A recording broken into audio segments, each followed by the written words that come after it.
Friends, ఈరోజు bagara rice చేస్తున్నాం.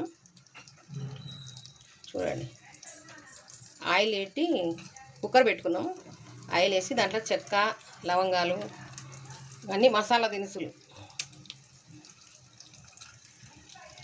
Star పువ్వు, బగారా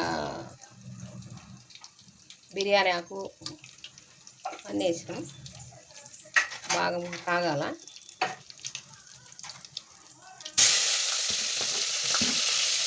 తర్వాత ఉల్లిపాయ, పచ్చిమిరపకాయ అవి బాగా ఎర్రగా వేగాల. ఉల్లిగడ్డ, పచ్చిమిరపకాయ మంచిగా వేగాలన్నమాట ఎర్రగా. బియ్యము ఒక అర్ధగంట ముందు నానబెట్టుకోవాలి. 1-2 బౌనీలు వేసుకోవాలి. ఈ మామూలుగా బాస్మతి రైస్ కాదు, మామూలు సోనా రైస్ అంటే సోనా మసూర. అవి ఒక అరగంట ముందు నానబెట్టుకోవాలి. ఇవేమో ఈ ఒక వేడి నీళ్ళల్లో ఒక వేసి తీసి పక్కకు పెట్టుకోవాలి. ఇవి మిల్ మేకర్లు, అవి కూడా నానబెట్టుకోవాలి.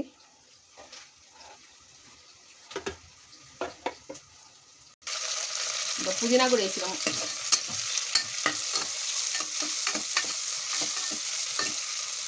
ఇంకా కొత్తిమీర కూడా వేసుకోవాలా. ప్రస్తుతానికైతే మా ఇంట్లో అయిపోయింది. బాగా ఎర్రగా వేయనివ్వాలి. అది కొంచెం ఎర్రగా అయినాక 2 స్పూన్ల అల్లం వెల్లుల్లి పేస్ట్ వేసుకోవాలి. పచ్చివాసన పోయేటట్టు బాగా వేసుకోవాలి అల్లం వెల్లుల్లి పేస్ట్. మేము అల్లము వెల్లుల్లి పసుపు లైట్గా కొంచెం ఉప్పు, ఒక సగం నిమ్మదాపు వేసి పట్టి పెట్టింటాం ఫ్రిడ్జ్లో. ఎందుకంటే భంగం కాకుండా ఉంటుంది, కలర్ మారకుండా ఉంటుంది. పసుపు వేసి నిమ్మరసం వేసి సంవత్సరం వరకు అయినా ఉంటుంది, అది ఏం కాదు. అట్లా బట్టి పెట్టుకుంటాను, అందుకే పచ్చగా ఉంది అల్లం వెల్లుల్లి పేస్ట్.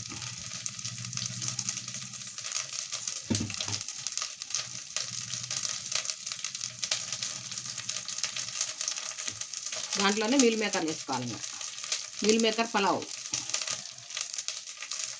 మిల్ మేకర్లు నీళ్ళలో వేసినాం కదా, బెర్రుగా పిండి వేసుకోవాలి. దాంట్లో ఉండే నీళ్ళు అన్నీ పోయేదాకా.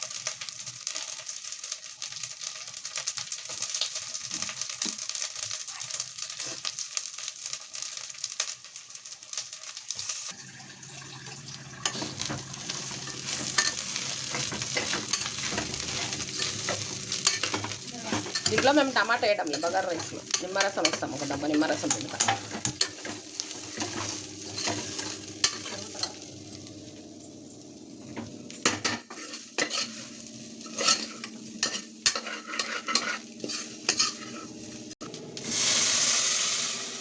ఒక గ్లాసు బియ్యం అయితే 2 గ్లాసు నీళ్ళు వేసుకోవాలి. ఇది బగారా రైస్ కాదు, మామూలు రైస్.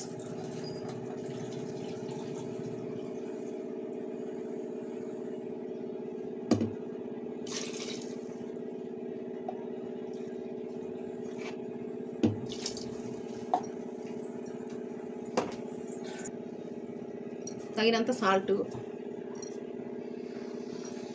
మేము 1.5 గ్లాసు బియ్యం వేసాము అనమాట, అందుకని నీళ్ళు ఎక్కువ వేసి.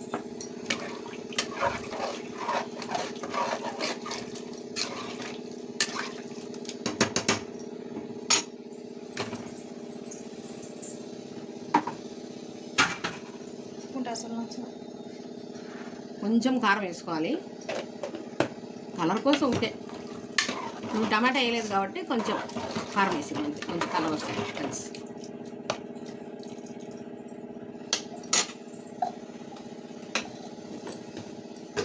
ధనియాల పొడి వేసుకోవాలి. ఒక స్పూన్ వేసుకోవాలి ధనియాల పొడి. చిన్న స్పూన్తో 1 స్పూన్ ధనియాల పొడి వేయాలి. సగం ఉప్పు నిమ్మరసం పిండుకోవాలి. టమాటా వేయలేదు కాబట్టి నిమ్మరసం పులుపు కోసం. అవి బాగా తెరలినాక రైస్ వేసుకోవాలి. ఇంకా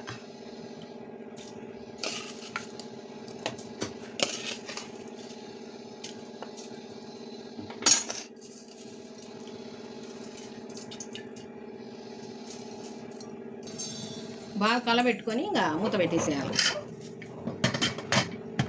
కుక్కర్ మూత పెట్టి ఎన్ని విజిల్లున్నా 4 విజిల్లు రావాలి. అంటే మనకు విజిల్లోంచి నీళ్ళు వస్తూ ఉంటాయి. నీళ్ళు వచ్చే చూసుకోవాలి. నీళ్ళు రాకుండా ఆగిపోయినప్పుడు ఆఫ్ చేసుకోవాలి, అంతే. నీళ్ళు వచ్చినంతసేపు పెట్టుకోవాలి. 3 విజిల్లు కానీ 2 విజిల్లు కానీ 4 విజిల్లు కానీ మన కుక్కర్ను బట్టి. ఒక్కొక్కటి 3 విజిల్లకు 2 విజిల్లకు కూడా ఉడికిపోతుంది. ఇంకొకటి నిదానం ఉడుతుంది. నీళ్ళు ఎక్కువ వేసినాం కదా, 2 బాగా వేసినాం కాబట్టి 4 విజిల్లకు అయిపోతుంది అనమాట. రైస్ అయినాక చూపిస్తా. పలావ్, మిల్ మేకర్ పలావ్ నచ్చిందా? నచ్చితే సబ్స్క్రైబ్ చేయండి, లైక్ చేయండి, షేర్ చేయండి, కామెంట్ చేయండి. ఉంటా మరి.